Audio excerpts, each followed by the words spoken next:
Hi, and welcome to another edition of Guitar Ergonomics.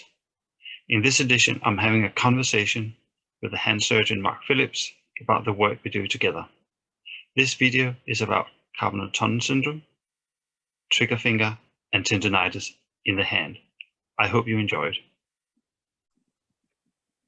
Right, Paul, so I thought we'd talk about carpal tunnel, trigger finger, and tendonitis in the hand a little bit. We've seen quite a lot of that, haven't we? Yeah. Yeah, so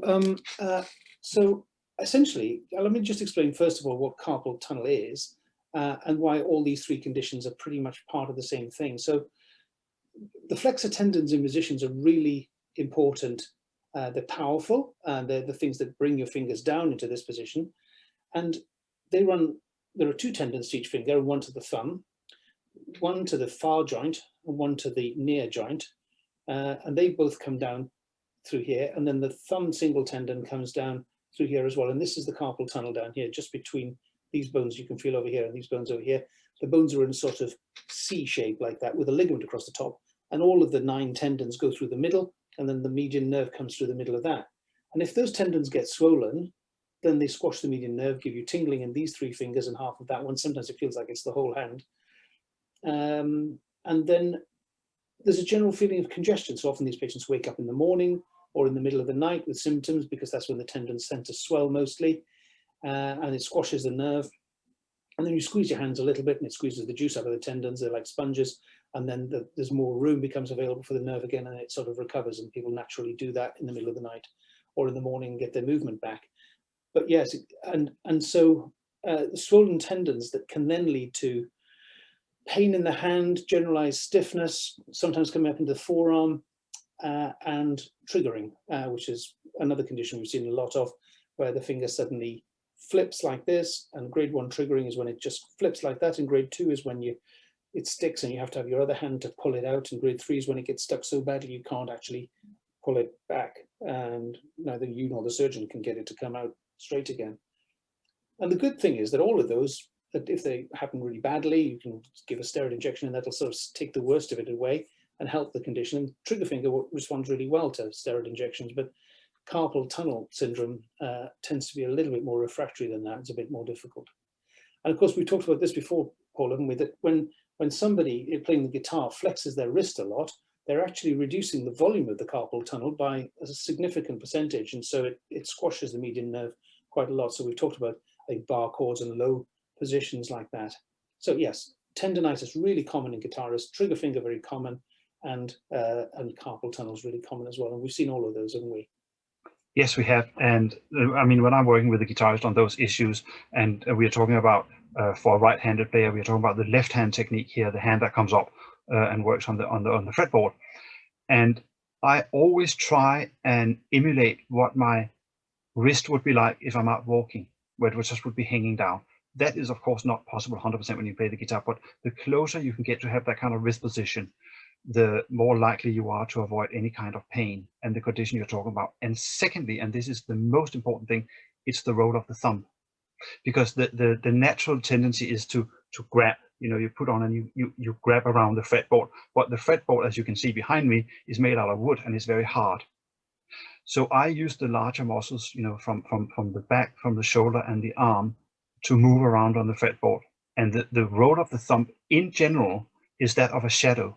My thumb does very little. It just rests nicely behind the neck. It's only when I play electric guitar, bending strings. Yeah. Obviously the thumb will have an active role, because otherwise you can't bend the strings properly. Okay. After you've been bending the strings, come back to a more neutral position, relaxed position with the thumb, and I release the thumb constantly. So on the fretboard, I move around by jumping on the fretboard from the fret position to fret position, instead of sliding where you're attached with the thumb. And it's a far better way of playing. And I see people in a range of positions playing guitar. Some people use the thumb over position on the lower strings, and some people will have a very low neck position, a long strap, standing up, playing with a deeply flexed wrist and that sort of thing. We've discussed those sort of things before, haven't we? Yeah, and I always suggest that if that's causing lack of freedom and pain, you should certainly not do it. I wouldn't recommend it to anyone to play with that kind of technique, particularly the one with the thumb up playing bass notes, the 6th string. Yeah. It's a technique that I personally certainly would never use. Right. Yeah, yeah, yeah. And I was very impressed with the elegance, the gentleness with which you demonstrated to some of our patients, how gentle you are with the thumb at the back of the neck, and you turned it around so we could actually see how gently you were pressing with that. And some, is it true that when you're doing bar chords, in order to get a good timbre to stop fret buzz, you do need to press quite hard sometimes? That's a very good question. The technique I use on bar chords, whether it's playing classical guitar, electric guitar, doesn't matter, is that I think about gravity. So I think about my arm hanging down with gravity instead of pulling in on the instrument and the neck. And that helps me a lot, and it saves energy. But of course, the thumb is a little bit more involved in bar chords. It has to be. Yeah. But then again, between the bar chords, release the thumb. I see. Yeah, get a rest. Yeah, that's a technique that I've seen you talking to patients a lot about, which is releasing a lot to get some rest. Yeah. Yeah, you found that really helpful, didn't you? I find it enormously helpful because, let's say you were doing hundreds of movements in a piece of music. If you always attach intention to the instrument, that's going to stop freedom of movement and eventually end in pain. Yeah, yeah, yeah. And we've talked a lot about having rest, haven't we? And after 10 minutes or 20 minutes at the most, taking some time to relax and stretch. And BAPAM are quite keen to encourage people to do that when they're practicing as well, because it's very easy when you're a musician and you're obsessed with something that 30 minutes, 40 minutes will pass very easily, and you still haven't moved position. You're crouched up, focusing on it. Exactly. You get so focused on your music that you actually forget that you have a body. Yeah. Yes. And how important that is when you're playing an instrument. Yes, I've seen people do that. Yeah. Yeah. Indeed. So yeah, those are some of the common workarounds we found for carpal tunnel and trigger finger, and just basically reducing the amount of load on the flexor tendons. And it's all of that stuff that brings on carpal tunnel. I only see carpal tunnel syndrome in people with busy hands. I see it in typists. I see it in carpenters. I see it in people with musicians a lot. But they're busy hands, people working hard. And actually, I think we talked about this before, tendons tend to fail when they do things that they're not accustomed to. So people often find that this condition comes on when there's a step change in the amount that they're doing. So if it's somebody who was at school and then they go to a conservatoire and they've gone from 2 hours a day of practice to 6 hours a day of practice, they'll get a tendonitis. Or if they've got a new guitar with a heavy action, then there's something to be done to work around that. These sort of step changes, or particularly learning a new concerto or something that means that they work particularly hard with deadlines coming up. Exams are a big thing that bring on a lot of symptoms because people work much harder than they used to. Yeah, that's absolutely true. All of that can contribute to developing these kind of condition and cause pain and stress and fatigue and anxiety.